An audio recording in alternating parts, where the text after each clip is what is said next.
सभी श्रोताओं को मेरा नमस्कार। आज के सत्र की शुरुआत प्रार्थना से करते हैं। ओम सहनाववतु सहनौ भुनक्तु सह वीर्यं करवावहै तेजस्विनावधीतमस्तु मा विद्विषावहै। ओम शांति शांति शांति।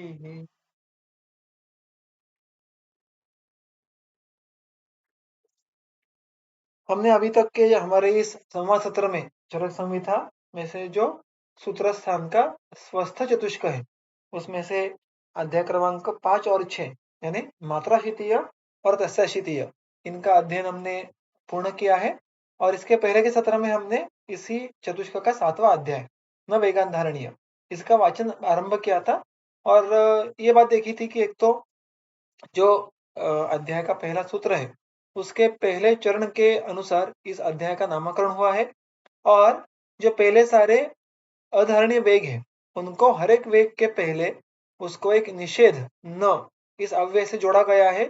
और उसके पीछे का जो कारण है चक्रपाणी जी कहते हैं कि हर एक वेग का धारण मत करो, ऐसे अलग से कहने का कारण है यहाँ पे उनको गौरव दर्शाना है निषेध का, यानी द डेप्थ और gravity of something not to be done. इसके लिए उन्होंने वहां पे हर एक वेग के बारे में न ऐसा कहा है। तो ये हमारा शुरुआत का वहां पे विधान था। अब इसके आगे जो साक्षात हर एक वेग है उसके बारे में जो भी चर्चा की गई है उसका वाचन और उसके बारे में कुछ विवेचन करेंगे। मैं फिर एक बार शुरुआत से सारे सूत्र पढ़ता हूं और जब वेगों की बात आएगी एक एक करके तो उनके बारे में बात करेंगे। सप्तमोऽध्यायः अथा तो न वेगान धारणीयम अध्यायम व्याख्यास्यामः इति स्मः भगवान् आत्रेयः। न वेगान धारयेत् धीमान् जातान् मूत्रपुरीषयोः न रेतसो न वातस्य न छर्द्यात् क्षवथोर्न च नोद्गारस्य न जुम्भाया न वेगान् क्षुत्पिपासयोः न बाष्पस्य न निद्रायाः निश्वासस्य श्रमेण च। तो यहाँ पे इस प्रकार से जिन उत्पन्न हुए वेगों का धारण नहीं करना है उनकी यहाँ पे लिस्ट आ गई है। और हमने वेगों की जो व्याख्या है टीकाकार देते हैं उनके बारे में भी देखा था। वेग प्रवृत्ति उन्मुखता और उसका अर्थ क्या है वो भी हमने देखने का प्रयास किया था। अब यहाँ पे बाकी सारी बातें तो सुस्पष्ट है। हमने ये सारी बातें हमारे प्रथम वर्ष में हम जब हमें अष्टांग हृदय होता है सूत्र स्थान उसमें हमने रोगणोत्पादीय अन्य अध्याय में ये सारी बातें देखी हुई होती है।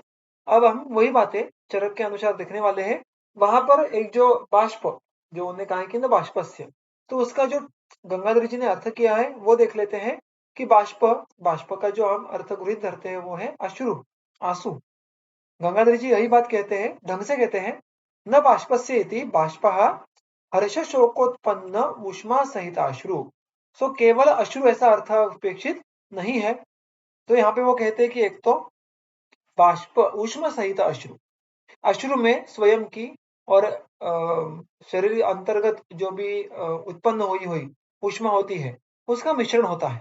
अतः बाष्प का अर्थ यहाँ पे लेना है कि शरीर अंतर्गत उत्पन्न उष्मा और अश्रु इनकी मिलावट। और ये किसके कारण उत्पन्न हुई होती है तो हर्ष या शोक। हम कहते हैं कि आनंदाश्रु ऐसा भी शब्द मराठी में प्राय उपयोग में लाया जाता है कि खुशी के आंसू और दुख के आंसू, ये दोनों ही आंसू जब उष्मा के साथ संयुक्त हो तो उसका वहां पे उन्होंने बाष्प ऐसा परिभाषा उपयोग में लाई है और उसका वेग यहाँ पे वर्णित है। उसके बाद बाकी सारे जो वेग है सुस्पष्ट है। निश्वास निश्वास जो श्रम के कारण है, जो सबसे अंतिम यहाँ पे वो एक कहा है कि निश्वासस्य श्रमेण, तो श्रम श्वास यानी श्रम के कारण जो श्वास उत्पन्न होने वाला है उसका वेग धारण ऐसा साझा अर्थ उसका अपेक्षित है। यहाँ पे भी गंगाधर जी बहुत ही इंटरेस्टिंग बात कहते हैं कि निश्वासस्य श्रमेण चैति श्रम जनित श्वास वेग विधारण प्रतिषेधा न तो अन्यस्य, अन्य किसी अन्य प्रकार के श्वास का वेग का धारण करना ऐसा अपेक्षित नहीं है। क्यों?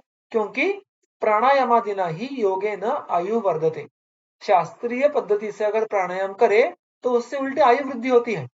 और वहां पर हम क्या करते हैं जो कुंभक होता है उसमें हम श्वास के वेग का धारण करते हैं। तो अगर उसको वेग धारण इस संज्ञा का उपयोग किया तो वो वेग धारणजन्य व्याधियों को उत्पत्ति का हेतु हो जाएगा, वैसा तो नहीं है। अतः श्रम श्वास ऐसा स्पेसिफिक अर्थ यहाँ पे अपेक्षित है जिससे कि प्राणायाम में जो श्वास वेग का धारण किया जाता है वो वेग धारण इस हेतु के अंडर नहीं आता। ठीक है, तो ये कुछ गंगाधर के इनपुट्स थे। अब आगे चलते हैं और वेगों के बारे में जो आगे वर्णन आया है उसको देखते हैं। एतान धारयतो जातान वेगान रोगा भवन्ति ये पृथक पृथक चिकित्सार्थम तान में निगदताः शृणु।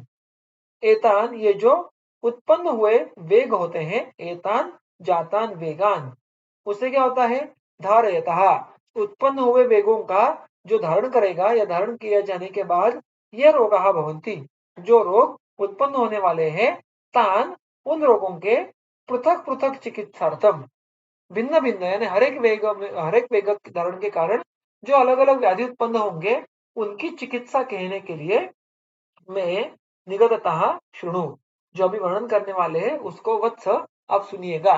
तो ये आत्रेय महर्षि आत्रेय वो अग्निवेश को ऐसा निर्देश कर रहे हैं कि जो वर्णन करेंगे वो आप सुनिएगा।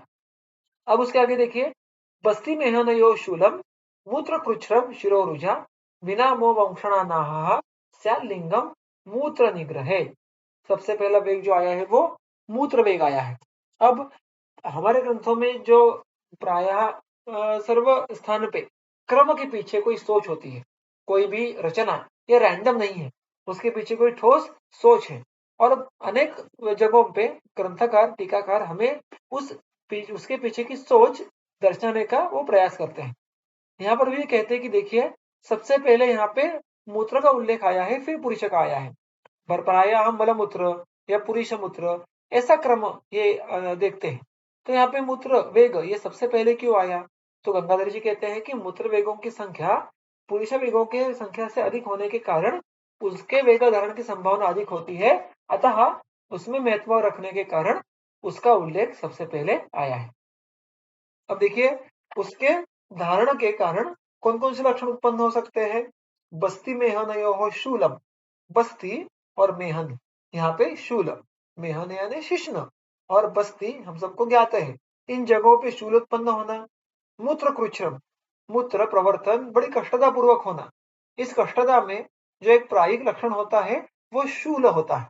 अब अगर मूत्रकृच्छ के लक्षण भी देखो तो पित्तज मूत्रकृच्छ, कफज मूत्रकृच्छ, इनमें भी शूल रुजा ये कम ज्यादा मात्रा में उत्पन्न होती है, क्योंकि मूत्र व स्रोतस के जो बहिर्मुख स्रोतस है वो अत्यंत सूक्ष्म है और वहां पे अवरुद्ध होने के कारण जो रुजा पीड़ा की तीव्रता होती है वो अत्यधिक होती है।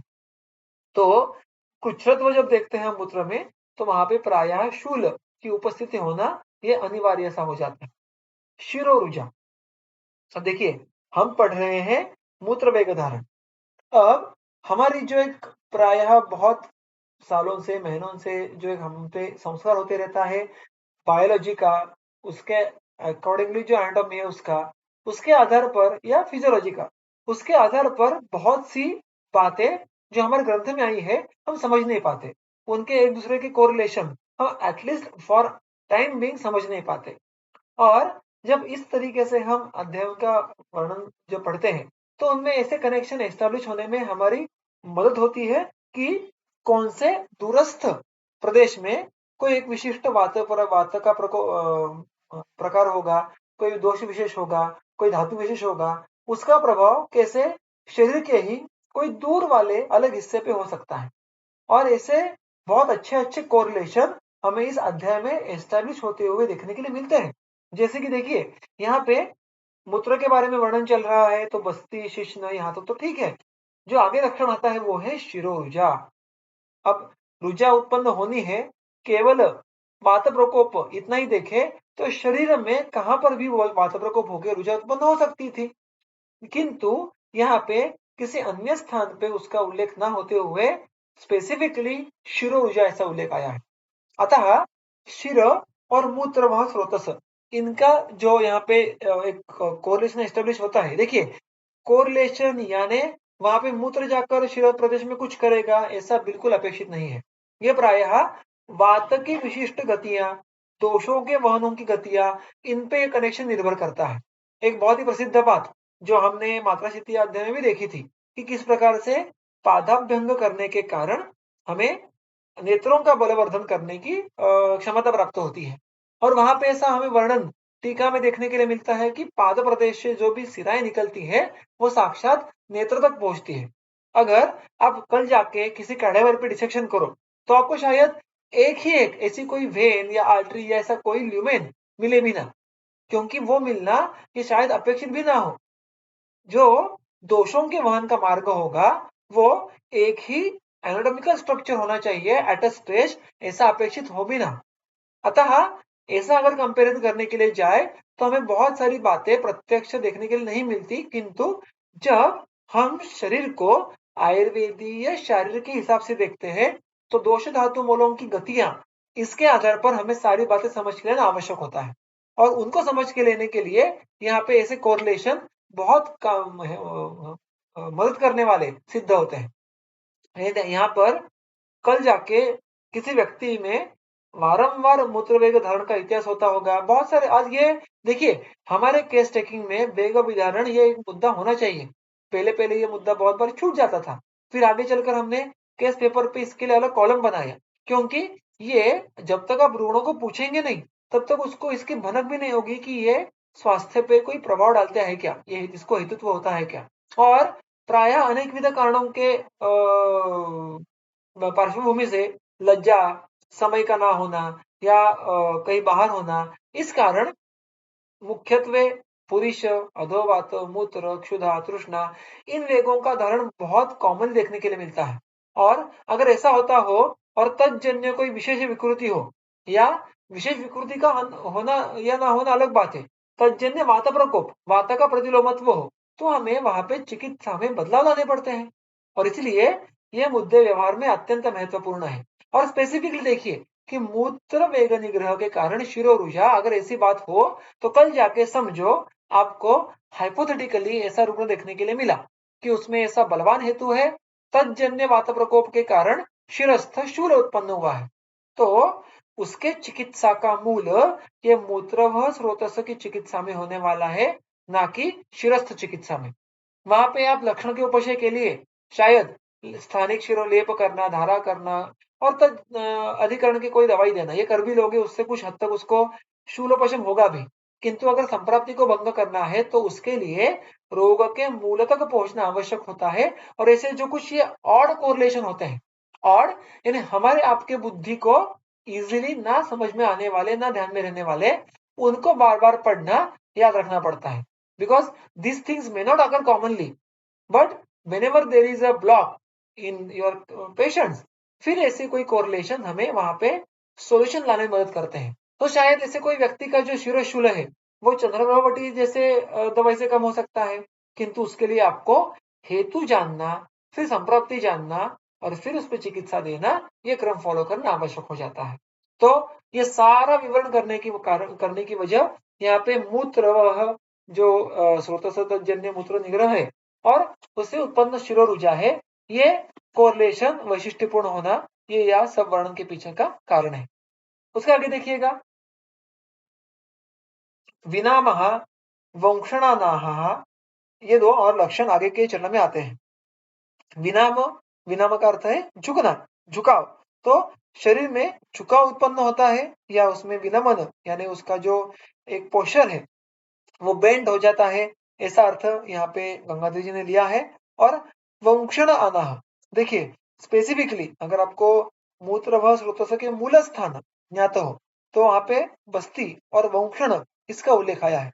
और यहाँ पर भी जो आनाह, आनाह अब प्रायः ऐसे कोई लक्षण होते हैं जो उस लक्षण जैसे अन्य लक्षणों के अन्य जो शब्द हैं वो हमें कंफ्यूज करते हैं। यानी आनाह, आटोप, आधमान, विबंध, ये हम प्रायः एक दूसरे के अनर्थांतर या पर्याय नाम इस प्रकार से देखते हैं। और अगर आप टीका में देखने के लिए जाए तो कुछ कुछ जगह पे इसके थोड़े अर्थों के शेड्स भिन्न भिन्न भी देखने के लिए मिलते हैं। अगर हमें इसका मूलभूत अर्थ देखना है तो शब्द के मूल को देखना आवश्यक हो जाता है।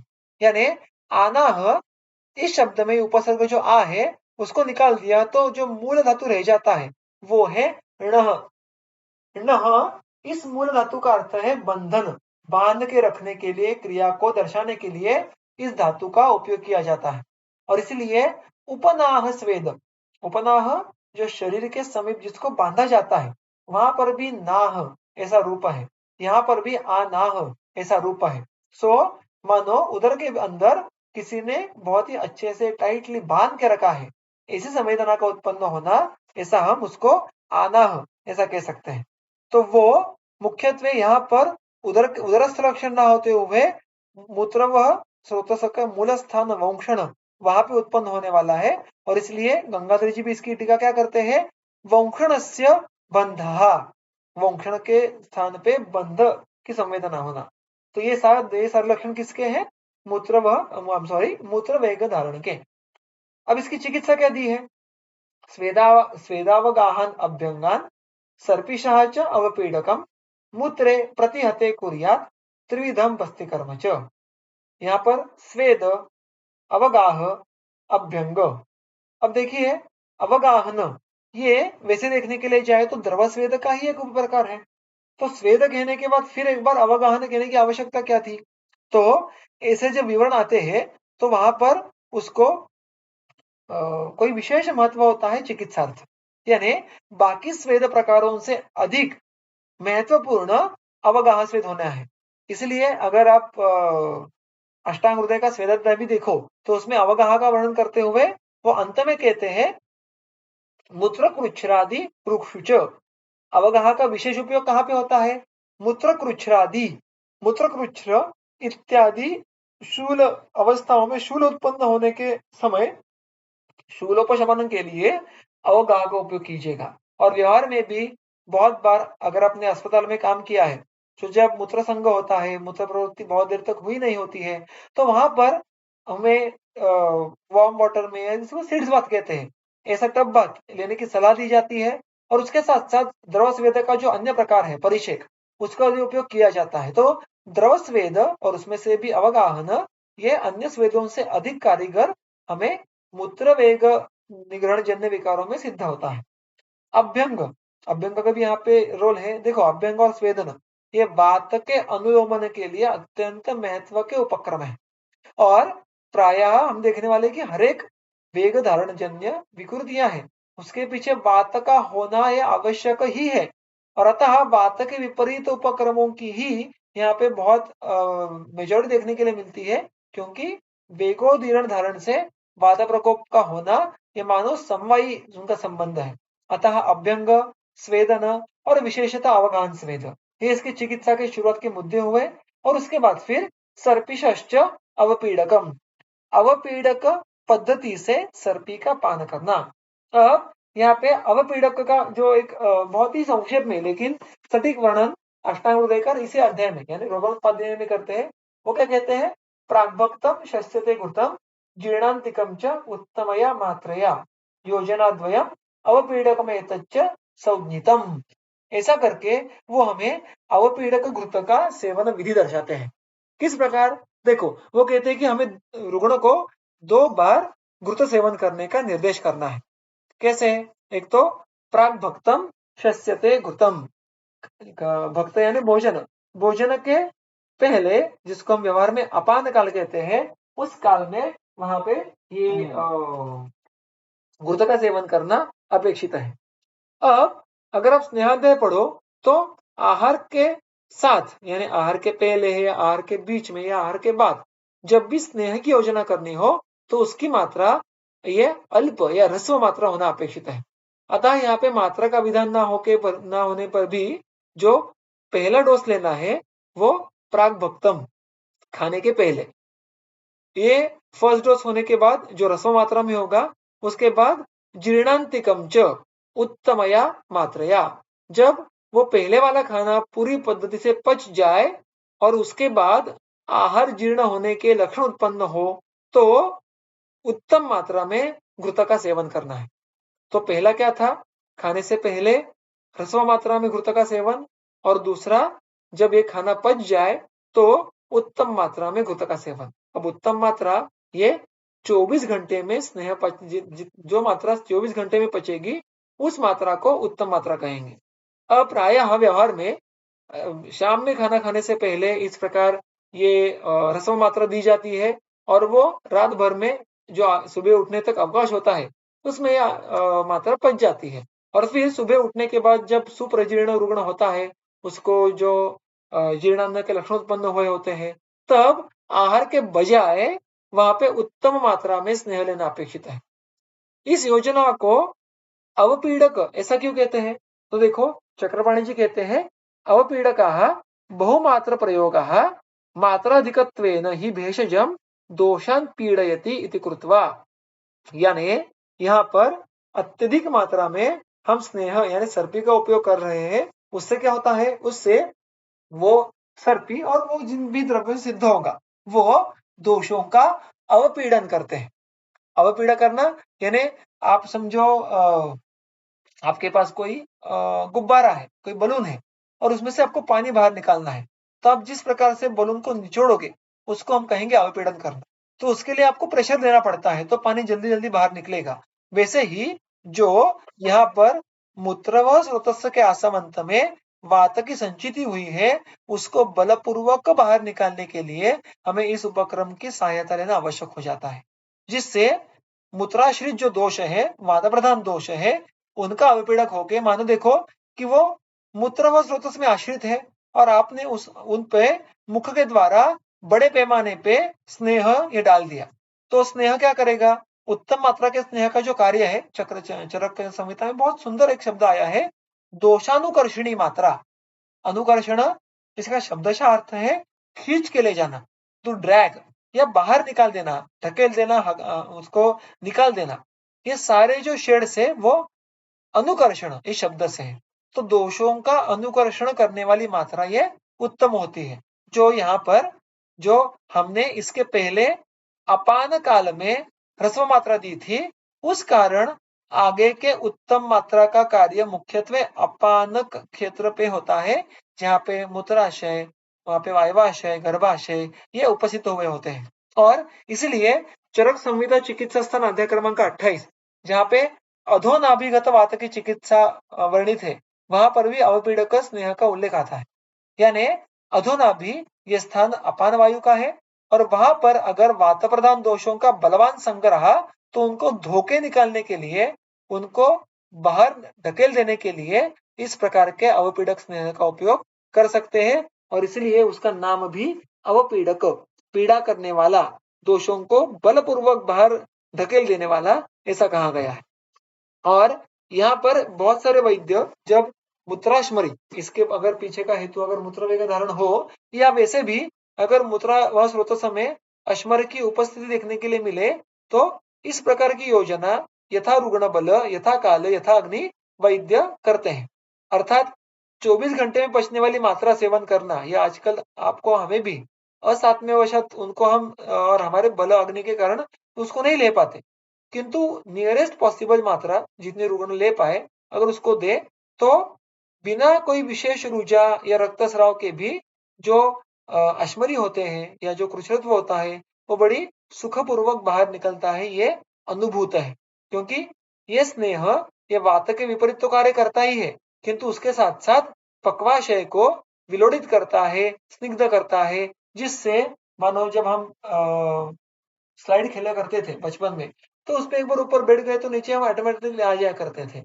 वैसे ही इजीली फिर जो अंदर अश्मरी होगा, दोष होंगे, वो स्निग्ध काय से नीचे बाहर निकल जाएंगे। सो दिस इज अबाउट अवपीड़क स्नेह और ये मूत्र वेग निग्रह की चिकित्सा की गई कही गई है। इसके बाद जो आगे का वेग आता है वो है पुरीच वेग। पक्वाशय शिरश्चूलम वातवर्चो अप्रवर्तनम पिंडिकोद्वेष्टनाध्वानम पुरीशेस्यात् विधारिते। यहाँ पर पक्वाशय शूल और शिरशूल, शूल का अनुवर्तन ये दोनों विशेषों के लिए करना है। अब पक्वाशय शूल ये तो बात बहुत ही सरल है, फिर यहाँ पे शिरशूल का उल्लेख आया है। देखिएगा बहुत बार ऐसा होता है कि दवा किधर और दर्द किधर, ऐसा हमें करना पड़ता है, क्योंकि हमारे संपत्तियों का जो स्पेसिफिकेशन है वो कितना अच्छा है। देखिएगा कि मूत्र पुरुष यानी अपान क्षेत्र में अवरोध अगर हुआ तो उसका परिणाम अन्य कई होने से पहले साक्षात शिर प्रदेश पे भी हो सकता है। और मैं फिर एक बार कह रहा हूँ कि यहाँ पे चिकित्सार्थ आपको अपान क्षेत्र पे कार्य करना होगा। फिर अपान काल में भेषज देना या बस्ती का उपयोग करना ऐसी योजनाएं करने की आवश्यकता पड़ती है।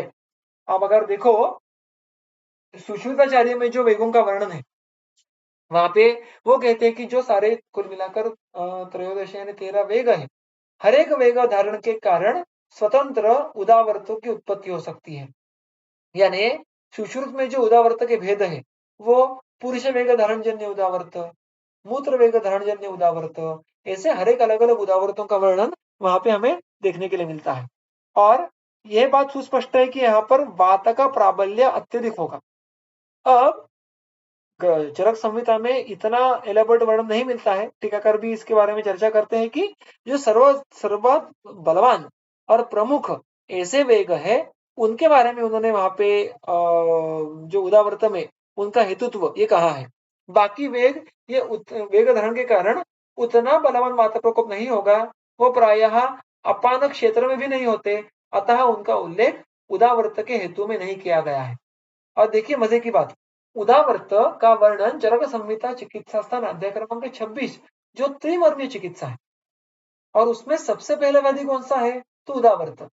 और हम यहाँ पे देख रहे हैं हम कि यहाँ पे और भी पहले मूत्र, अभी पुरुष आएगा, फिर अधोवात आएगा। तो अपान क्षेत्र में इन 3 वेगों के धारण करने के कारण जो अपान प्रतिलोम होना है, जो अपान का प्रकोप होना है, और फिर उस कारण जो आगे वात का प्रकोप होने वाला है, तो वो उदावर्त इस व्याधि प्रभाव के कारण कई बीच में कोई व्यापक उत्पन्न करने से ज्यादा प्रोबेबली वो जो अन्य 2 महामर्म है, शिर और हृदय, वहां पे आघात कर सकता है। और व्यवहार में भी बहुत बार जब हम रुद्र विकृति के मृत्यु देखते हैं, तो उसके पीछे भी बहुत दिन से चलता आ रहा उदावर्त, मलसंग, वातात्मान, ये हेतु हमें देखने के लिए मिलते हैं। अतः यहाँ पे वात का प्राबल्य ये वादातीत है, और मुख्यत्वे मूत्र, पुरुष और अधोवात ये अपान क्षेत्र के वेग होने के कारण, उनके कारण साक्षात एक तो वो स्थानिक गुद इस मर्म से ही, मर्म के स्थान में ही उद्भूत होते हैं, और आगे चलकर हृदय, शिर, इन मर्मों पे साक्षात लक्षण उत्पन्न करना की क्षमता भी इन वेग धारण जन्य व्याधियों में है।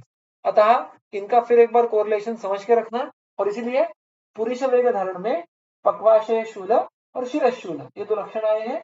वातवर्च अप्रवर्तनम, अर्थात अपान का जब प्रकोप होगा, वो स्वयं की गति को छोड़ के अन्य गतियों से भ्रमण करेगा, तो उसका जो प्राकृत कर्म है वातवर्च का प्रवर्तन करना, वो नहीं होगा। और इसलिए मल संग होना या अधोवात का भी पैसेज ये ढंग से नहीं होना, ये लक्षण उत्पन्न होते हैं। पिंडिकोद्वेष्टन, आध्मान।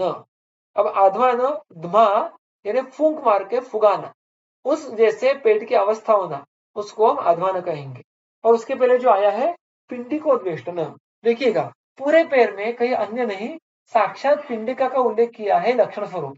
और हमें व्यवहार में भी जिन लोगों में पक्वाशय पुरुष की विकृतियां होती है, उनमें बहुतों बार पिंडिकोद्वेष्टन या पिंडी का संबंध लक्षण देखने के लिए मिलता है। फिर कभी पिंडी का गौरव होता है या सुप्ति हो सकता है। फिर एक बार यहाँ पे पिंडी का ये यहाँ पे वो टीकाकार कहते हैं कि जो घुटना और गुल्फ इसके पीछे जो ऊपर बाउंसल अवयव विशेष है, उसको पिंडिका कहा गया है। और वहां पे उद्वेष्टन, उद्वेष्टन शब्द का अर्थ क्या है, बांधना। उद्वेष्टन यानी ऊपरी डायरेक्शन से बहुत ही टाइटली बांधना। तो जिसको हम मराठी में पायत गोले या पैर में गोले आना ऐसा हिंदी में कहते हैं। और अगर वो तीव्र ऊर्जा के साथ पिंडिका के रीजन में आ रहा हो, तो हम उसको पिंडिकोद्वेष्टन कहेंगे। ये सारे लक्षण है पुरुष वेग धारण जन्य पुरुष वेग धारण के लक्षणों का वर्णन यहाँ पे किया गया है। अब यहाँ पे चिकित्सा भी देखिएगा, हमने अभी अभी मूत्र वेग धारण की चिकित्सा देखी थी। यहाँ पर स्वेदाभ्यंगावकाश, तो डिट्टो तीनों कर्म मूत्र वेग धारण जन्य जो विकार है उसमें जो आए थे वही आए हैं यहाँ पे। तो ये बात क्या दर्शाता है कि हमने थोड़ी देर पहले देखा था, वैसे अवगाह स्वेद ये मुख्यत्वे अपान के क्षेत्र में जब भी मार्ग का अवरोध हुआ हो, दोषों की संचिति हो, संग हो, तो उपयोग में लाने के लिए आवश्यक बहुत ही महत्वपूर्ण टूल ये हमारे हाथ में है। तो ये 3 उपक्रम स्वेदन, अभ्यंग और अवगाह है ही। वर्तयः, गुदवर्ती संकल्पना आपको ज्ञात होगी। गुड़ में भिन्न भिन्न वनस्पतियों और उसके साथ प्रायः गुड़ इसका पाक करके जो वात का अनुलोमन करने वाले हैं, पुरुष का जो निर्हरण करने की क्षमता जिनमें है, इस प्रकार के द्रव्यों को एक साथ लेकर उनकी गुड़ में वर्ती बनाना, जिसको पेसरी या सपोजिटरी इस प्रकार की करंट नोमेनक्लेचर है, और उसको गुदों में प्रविष्ट करना। उससे भी स्थानिक विबंध फूटकर दोष, मल, वात ये बाहर प्रवर्तन होना शुरू हो जाता है, और फिर अन्य मर्मों पे जो संभाव्य व्यापद है उनकी संभावना कम हो जाती है। बस्ती कर्मच, ये बहुत जाहिर सी बात है, वात के प्रमुख क्षेत्र में ये सारी गड़बड़ियां हो रही है, और अतः उस क्षेत्र की चिकित्सा क्या है? उस क्षेत्र की चिकित्सा उस दोष की चिकित्सा है। अतः बस्ती चिकित्सा becomes a very important tool in पुरुष वेग धारण जन्य विभिन्न विकार। और यहाँ पे आगे चलकर वो क्या कहते देखिएगा, हितम प्रतिहिते वर्चसी, वर्चसी प्रतिहिते, यानी पुरुष का धारण करने से क्या होता है, क्या उसके पास आहार कैसे लेना है? अन्नपानम प्रमाति च हितम, अन्नपान में प्रमाथी आहार का सेवन करना ये हितकारक है। प्रमाथी की टीका चक्रपाणी जी करते हैं अनुलोमन, बस इतना ही कहा है। अगर आपने शारंगर पढ़ा हो तो उसमें प्रमाथी की स्पेसिफिक व्याख्या आती है। निज वीर्यण यद द्रव्यम, यानी जो द्रव्य स्वयं के वीर्य से स्रोतसों में जो भी दोष संचय है, मर संचय है, उसको बलपूर्वक बाहर उसको निकाल देता है, उसको प्रमाथी कहते हैं। तो यहाँ पर भी ऐसे द्रव्यों की अपेक्षा है जो पक्वाशय में संचित अटके हुए वात, पुरुष, इनको बलपूर्वक बाहर ढकेल दे, उनका विबंध फोड़ दे। अतः प्रमाथी इस प्रकार के आहार का निर्देश यहाँ पे किया हुआ देखने के लिए मिलता है। अब इसके आगे शुक्र वेग धारण, मेढ्रे वृषणयोः शूलम अंगमर्दो हृदिव्यथा भवेत् प्रतिहते शुक्रे विबद्धं मूत्रमेव च तत्राभ्यंगोवगाहश्च मदिरा चरणायुधाः शालिः पयो निरुहश्च शस्तम मैथुनमेव च। देखिए यहाँ पर शुक्र वेग धारण, जब शुक्र की च्युति होनी हो, वो च्युति ना हो देते हुए बलपूर्वक उसका धारण करने का प्रयास करना, ये शुक्र वेग धारण हुआ। शुक्रे प्रतिहते, हम ऊपर से देख रहे हैं, शुक्रे प्रतिहते, मूत्र निग्रहे, आगे वर्चसी प्रतिहते, तो ये सारी जो है वो सप्तमी विभक्तियां हैं, और यहाँ पर भी मुख्यत्वे सदी सप्तमी का रूप है। यानी जब कोई रुग्ण मूत्र निग्रह करेगा तो, पुरुष निग्रह करेगा तो, क्यों? क्योंकि वहां पे कर्तृत्व ये पुरुष या अधोवात को या शुक्र को नहीं है, तजन्य वात प्रकोप को है। अतः ये सारे पद ये प्रथमा में न होते हुए सप्तमी में है। तो शुक्र वेगधारण से क्या होता है? मेढ्रे वृषणयोः शूलम, ये बात तो स्पष्ट है। मेढ्र हम सब जानते हैं, वृषण ये मुष्कक, ये अवयव हम सबको ज्ञात है। अंगमर्दः, फिर देखिएगा धारण हो रहा है शुक्र का, और सर्वांग लक्षण कौन सा है? अंगमर्द, और उसके आगे ही देखो हृदिव्यथा। अब ये लक्षण समझने के लिए हमें हमारे शरीर की मदद लेनी पड़ेगी, और वो भी वैसे देखने के लिए जाए तो सरल सुलभ है। शुक्र धारा कला, कला को 1-2 मिनट छोड़ भी दो, शुक्र धातु भी सर्व शरीर व्यापी होता है। उसका एक अंश ये गर्भोत्पादन के कार्य में लगा हुआ होता है, वो उसका श्रेष्ठ कर्म है। किंतु धैर्य, चवन, प्रीति ये जो कार्य है वो शुक्र जो मुख्यत्वे सार्वदेह में सर्व स्त्री पुरुषों के उपस्थित है, और उसमें भी उसका एक मुख्य स्थान जो है वो हृदय होने के कारण जब भी शुक्र वेग धारण होगा तो उसकी उपस्थिति जहां पर है हृदय मुख्यत्वे और सर्वांग, वहां पे व्यथा मर्द यानी मार्गावरोधजन्य वात प्रकोप के कारण लक्षण उत्पन्न होने वाले हैं। विबद्धम मूत्रमेव च, तो ये ज्यादा रिलेवेंट हो जाता है पुरुषों में, क्योंकि उनमें मूत्र और शुक्र प्रवर्तन के लिए एक ही बहिर्मुख स्रोत ये उपलब्ध है। अतः एक बार उस मार्ग में अवरोध हुआ तो उसी में से जो दूसरा भाव पदार्थ भी आगे गुजरता है उसमें भी विबद्ध उत्पन्न होने वाला है। चिकित्सा क्या की गई यहाँ पे?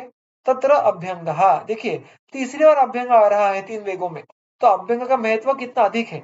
अगर आप देखो उदावर्त की चिकित्सा का आरंभ भी सुश्रुत में, चरक में अभ्यंग से होता है।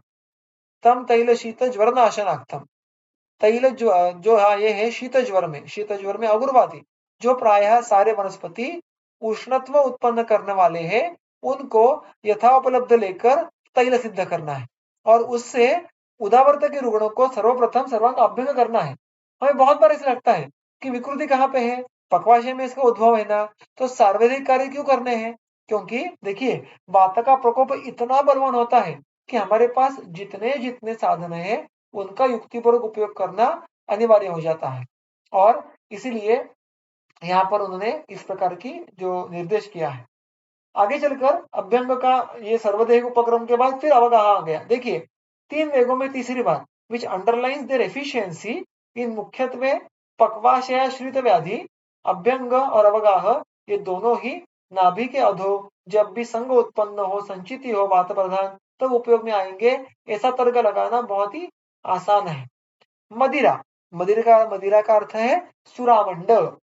सुरामंड या मदिरा ये शुक्र मार्ग जो वाता प्रकोप हुआ है उसका अनुलोमन करेगा।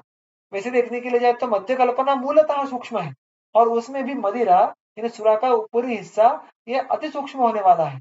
और शुक्र व स्रोतस जैसे सूक्ष्म स्रोत जो मार्ग वाले स्रोतों में घुसने के लिए हमें इस प्रकार की कल्पना का उपयोग होता है। चरणायुधा, चरणायुध इसका नाम है हेन या जो इसको मराठी में कोमड़ी कहते हैं, उसको यहाँ पे उन्होंने चरणायुधा ऐसा कहा है। तो चरणायुधा का शब्द अर्थ कैसे देखिएगा, बहुत ही सुंदर है। चरण यानी पैर, आयुध यानी शस्त्र। अगर आपने देखो कि जब दो कुक्कुटों का जो युद्ध लगाया करते थे, अभी भी कभी कभी ऐसा लगाया जाता है कि उनके उनके पैरों में कभी कभी ब्लेड बांधे जाते हैं और उन दो कुक्कुटों को एक सर्कल में छोड़ दिया जाता है और फिर वो एक दूसरे पे पैरों से वार करते हैं। तो एक दूसरे से जब झगड़ने की बारी आती है तो ये जो कुक्कुट होते हैं ये स्वयं के चरणों का उपयोग हथियार ऐसा करते हैं, अतः उनको कहते हैं चरणायुध। तो चरणायुध यानी क्या, कुक्कुट मांस। कुक्कुट मांस इसका विशेष कामित्व शुक्र व स्रोतस के प्रति है और वो सुंदर पद्धति से वात का अनुलोमन करता है। अतः यहाँ पर भी शुक्र वेग धारण में स्पेसिफिकली कुक्कुट मांस का उल्लेख देखने के लिए मिलता है। शाली ही ये अर्थात चावल का एक प्रकार है, श्रेष्ठ प्रकार है। पया दुग्ध, निरूहश्च और कर्मों में निरूह बस्ती, ये सारे शस्तम प्रशस्त है। मैथुन में और सबसे अंतिम जो उपाय है वो है मैथुन।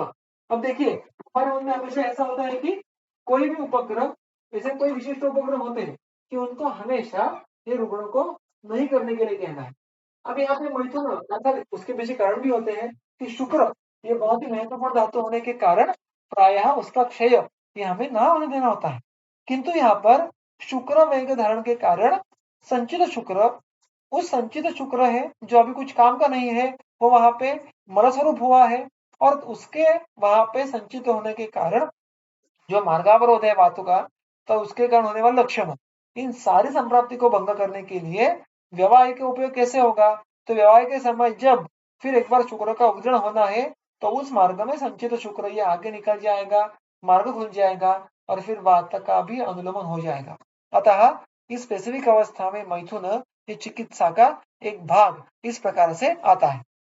यहाँ पर कुल मिलाकर 3 वेगों का वर्णन पूर्ण हो जाता है। जो चौथा वेग है वो है अधोवात, जिसको हम गैसेस कहते हैं वो। संगो विणमूत्र वातानाम आध्वानम वेदनाक्लमः जठरे वातजाश्च अन्ये रोगाः स्युः वात निग्रहात्। संगः विट मूत्र वातानाम, देखिएगा यहाँ पे अपान, देखो अब ये चारों वेग है ना, ये सारे अपान वायु के नियंत्रण के अंदर है। इन चारों का बाहर प्रवर्तन करना यह अपान का प्राकृत कार्य है।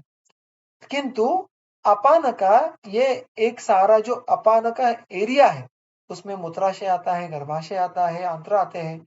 इसमें भी हम ऐसा कह सकते हैं कि वो अंशतः हर एक स्थान पे कार्य करता है, क्योंकि हर एक रुग्ण में जिनमें मल संघ है उनमें मूत्र संघ देखने के लिए मिलता ही है क्या? बिल्कुल नहीं। जिनमें मूत्र कुछ रहे क्या उनमें पुरुषावरोध देखने के लिए मिलता है क्या? ऐसा नहीं होता है। इसका अर्थ ऐसा है कि अपान ये एक संज्ञा प्राप्त वायु होगा, उसके भी अनेक विध अंश, अनेक कार्य ये साथ में करते रहते हैं। किंतु जब उसका बलवान प्रकोप होता है तो अर्थात उसके अन्य अंशों पे भी उसका विपरीत परिणाम देखने के लिए मिलता है। और यही बात हमें अभी तक देखने के लिए मिली है कि देखो, अधोवात यानी गैसेस को अगर रोक दिया तो विट, मूत्र और वात तीनों का संग हो सकता है। आध्वान उसका अर्थ हमने अभी देखा। वेदना, यहाँ पे अनुक्त है तो वो उदर संबंध वेदना है, ऐसा समझ के लेना है। क्लमः, क्लम अनायासेन श्रमः, बिना कोई कष्ट किए थकान अनुभूत होना, उसको क्लम कहते हैं। जठरे वातजाश्च अन्य रोगाः, और वो संचित वात प्रतिलोम होने के कारण उदर में अन्य भी वातज रोग उत्पन्न हो सकते हैं, अगर वात वेग का धारण किया तो। अब इसकी चिकित्सा देखो।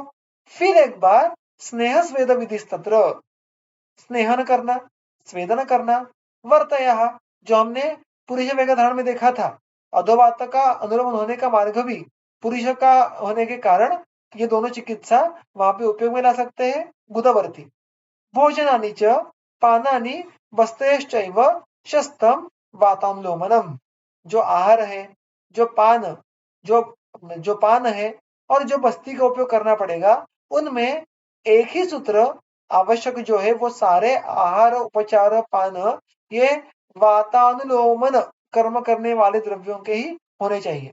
और इट अगेन अंडरलाइंस कि यहाँ पे हमारा सिंगल लाइन एजेंडा क्या है, वात का अनुलोमन करवाना।